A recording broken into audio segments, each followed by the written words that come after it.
Hello, good evening and welcome. That's how David Frost introduced himself. Hello, good evening and welcome. I was watching a TV program about comedians who, before they became famous, became after dinner speakers.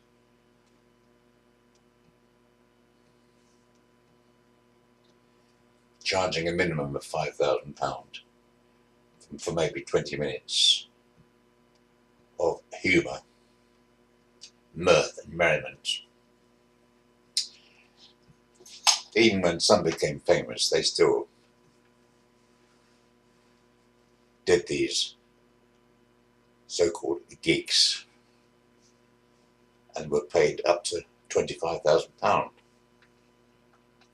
for 20 minutes of merriment. There's one thing I noticed about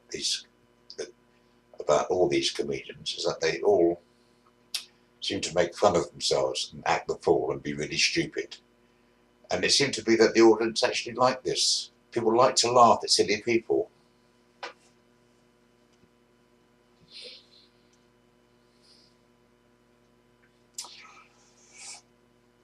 These functions run by big businesses, corporation events, instructions were given to these after dinner speakers to research the people they were going to give the talk to and not offend in any way. Jo Brand did the opposite. She ignored those instructions and insulted the audience, which they seem to love. Strange that, isn't it? Another person who does that is Al Murray, the pub landlord. He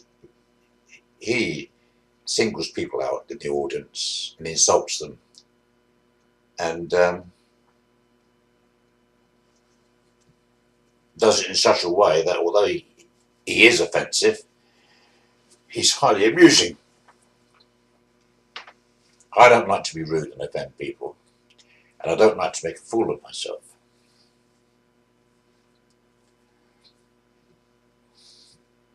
Comedy is a very subjective thing.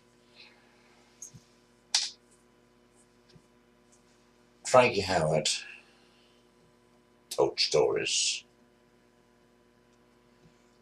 Les Dawson told stories. He was a character performer. Classic. Ben Elton was a political performer. Very shrewd observations. Observational humour.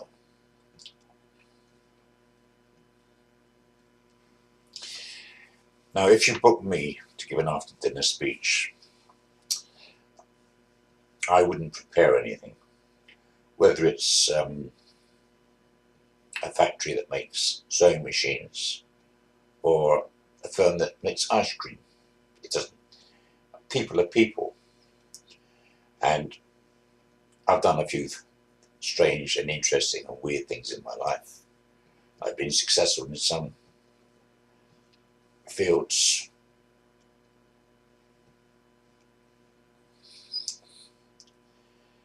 but at my age I don't go into fields anymore, especially now the weather is so cold and snowy. I keep out of the fields. That's a joke, isn't it? It's a play on words. Fields,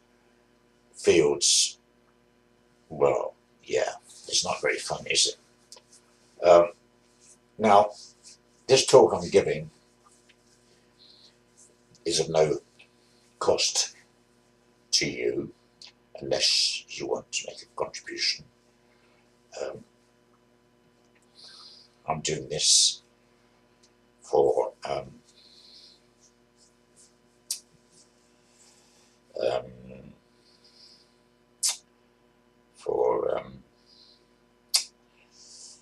yeah, well, I'm here anyway. I better tell you a story.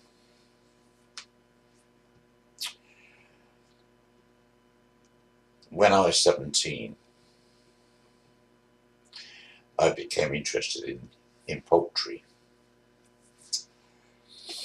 I went to the poultry show, which was held in one of the big, like Olympia, or it was called, in London. I used to also buy the farmers, I think I used to buy a magazine every month or every week called Poultry World. I became very interested in poultry. Don't ask me why. I lived in southeast London. We had a fairly large garden, about 40 metres long. Lived in a semi-detached house. The front room had a crack. As you go through the door, if you can imagine that, go through the door, TV would be over there to the right, the windows on the right, and in the left-hand corner of the room there's a crack, quite a big crack. I often wondered about that. You know, I lived there for quite a few years. I often wondered what caused the crack, and it was only recently that I think I have found the answer. Only a few weeks ago, we're now in 2013, a few weeks ago, something on the news said that they had mapped all the bombs during the Second World War that had dropped on London, and there was a map and you could see every single bomb where it had fallen. And out of curiosity, I decided to check where I used to live in Brockley, southeast London, Breakspears Road, and I saw that the house next to where we lived, of course when I lived there I knew that the house next to us was not of the same period. It was a more modern house, which seemed to be a house just stuck in the middle of a hole. And I realised only a few weeks ago when I found this site, bomb site, that a bomb had actually dropped next door to 97 Breakspears Road. And I think now that I have deduced that that is the reason for the crack in the front room, the living room downstairs. Yeah, and I remember my father, he never did a lot of decorating, but I do remember that he decorated that front room. But the crack, even though it was papered over, it reappeared. I can just see that crack now in my mind's eye, that crack. Now this has got nothing to do really with my obsession with poultry, but I'm giving you an idea of that house. It was a kind of a house that middle-class people would have lived in. It had a cellar. In the cellar there was I think it was quite a large cellar. Went downstairs to the cellar. It was grimy, but when you got to the bottom of the stairs and looked up on the wall, there were these round things with numbers on, with bells, like springs, and I think this cellar was used at one time by servants. Would they live there? I don't know, but anyway, that's what it. If they rained, they would have to go to whatever room, the dining room or the lounge or the withdrawing room. Withdrawing. You withdraw from the dining room to the withdrawing room. So I presume I presume that if there wasn't a withdrawing room, you'd be stuck in the dining room forever. It'd be impossible to leave. So obviously that is the reason for a withdrawing room, so that you can leave the dining room. In our downstairs, in that front lounge, next to the right of that front lounge, there was a nice, quite posh glass panelled door, very heavily built, with a porch, quite posh really. We didn't own that house. My dad rented it. At first we rented just the ground floor, and it cost my dad £6 a week. And it was very difficult to find accommodation, rented accommodation. My father was against council house for, I think, snobbish reasons. He was also against buying his own house, mainly because he didn't have any money to put down as a deposit. But even if he had, he was against house ownership in principle, because it's for some reason he felt tied that if you rented, you could just up and leave at the moment's notice, provided you had somewhere to move to, which we didn't always. In Bristol, in difficult times, living in rented accommodation and without sufficient money to pay for the gas, electricity and the rent, and mum and dad going to the pictures and smoking, 2 or 3 times we had to leave in the middle of the night. It's called a moonlight flit. And I can only remember that once we had to leave and we had nowhere to go. So we were taken to a big, what I can only call as a big Victorian institution. And huge building, I think I must have been about 7 or 8, 9.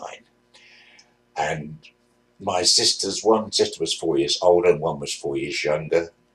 And we were shown into a huge room and told that this little corner is where you can put your belongings. There was a mattresses on the floor, and we put what few belongings we had, clothes, bags of clothes. And there was lots of kids running around, lots of babies screaming and crying, lots of mothers looking terribly harassed and weeping and wailing going on. And the rule was that the fathers had to leave. Where they're supposed to go and live, I do not know, but they had to leave. They couldn't stay. This place, this institution was only for women and children. I just check on the time. I've been, 12:55. All right, well, if this is a 20-minute talk, I better watch the time. Where was I? My father found digs somewhere, and he worked for the War Department. I think he worked at Bletchley House for a time, but he had a little bit of a dalliance with his secretary, which kind of upset my mother, and they didn't talk for 20 years. Well, they did talk, but mainly quarrelling and shouting. And Dad used to come home and say to Mum, "What's cooking good looking?" and go and give her a cuddle. She'd push him away. And us children couldn't understand that at all. Lots of screaming and shouting and money worries. And I never understood. I never understood what was wrong. It affected my nerves, and I developed a bad stammer, which the King George had, but I don't think he went through the same situation in his house as what I'd been through. I'm sure his father had enough money for the gas meter and the electric meter, and they didn't have to do the moonlight flit. So obviously that wasn't the cause of King George's stammer, but obviously it must have been something. I was sent to this dancing school for some kind of therapy, music and dancing.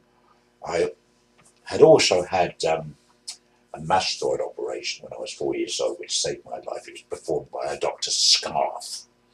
Not the kind of scarf you wear around your neck, like SCARF. For some reason, although my mother's never told me, I never did think of this doctor as a man who wore a scarf. But I don't know why. I've just thought that this is some kind of German word? How would you spell that word? Dr. Scarf. Or I remember my mother telling me that he was a very, very, very famous and clever surgeon, and that he saved my life because this was before antibiotics, and I would have died without this operation where they have to actually chip away behind the ear. They have to remove part of the bone with a hammer and chisel. Can you imagine that? A hammer and chisel. One slip of that chisel and you'd be brain dead. I mean, what a delicate operation. Can you imagine it? And, just the thought of it is making me feel quite funny inside.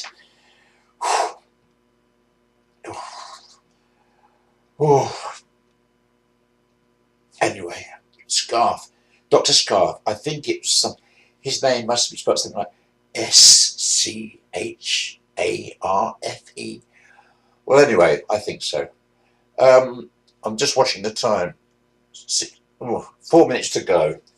I was talking to you about, was it chicks? Poultry? Oh, yes, poultry. Poultry. Yes.